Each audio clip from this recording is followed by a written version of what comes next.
Sir అది బరువు పెరుగుతూ ఉంటే మన బాడీలో షుగర్ వచ్చినట్టేనా సార్? జనరల్లీ మనకి ఉండాల్సిన వెయిట్ కన్నా కొద్దిగా అధిక బరువు ఉన్నప్పుడు వాటితో పాటు ఈ లక్షణాలు ఉన్నప్పుడు మాత్రం ఖచ్చితంగా మనకి సిమ్టమ్స్ లేకపోయినా షుగర్ టెస్ట్ చేయించుకోవాలండి.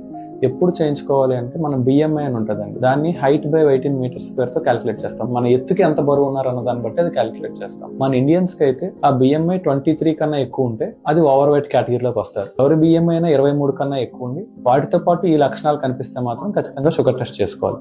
అందులో మొదటిది ఫిజికల్ ఇన్యాక్టివిటీ, రెండోది ఫ్యామిలీలో ఎవరికైనా గుండెపోట్లు లేదా పక్షవాతం వచ్చిన హిస్టరీ ఉండడం, ఇంకొకటి మెడ నల్లగా అవ్వడం లేదా డబుల్ చిన్ రావడం, ఈ లక్షణాలు కనిపించడం, నాలుగోది పేరెంట్స్ కి ఎవరికైనా డయాబెటీస్ ఉండడం, ఐదోది ఆడవాళ్ళు అయితే పీసీఓడి ప్రాబ్లమ్స్ లాంటివి ఉండడం, లేదా 35 సంవత్సరాలు దాటిన ప్రతి ఒక్కరు ఇవేవీ లేకపోయినా కానీ 35 సంవత్సరాలు దాటిన ప్రతి ఒక్కరు సంవత్సరానికి ఒకసారి అయినా కానీ 2 సంవత్సరాలకు ఒకసారి అయినా కానీ ఖచ్చితంగా షుగర్ టెస్ట్ చేయించుకోవాలి. అందులో ఓవర్ వెయిట్ ఒబెసిటీతో పాటు ఎక్కువగా వేస్ట్ సర్కంఫరెన్స్ ఎక్కువ ఉండడం, లేదా అంటే డబల్ చిన్ ఉండడం, లేదంటే మెడ చుట్టూ నల్లగా అవ్వడం, ఇలాంటివి ఇన్సులిన్ రెసిస్టెన్స్ ఉందని ఇండికేషన్. వీళ్ళు కూడా డయాబెటీస్ టెస్ట్ చేయించుకోవాలి.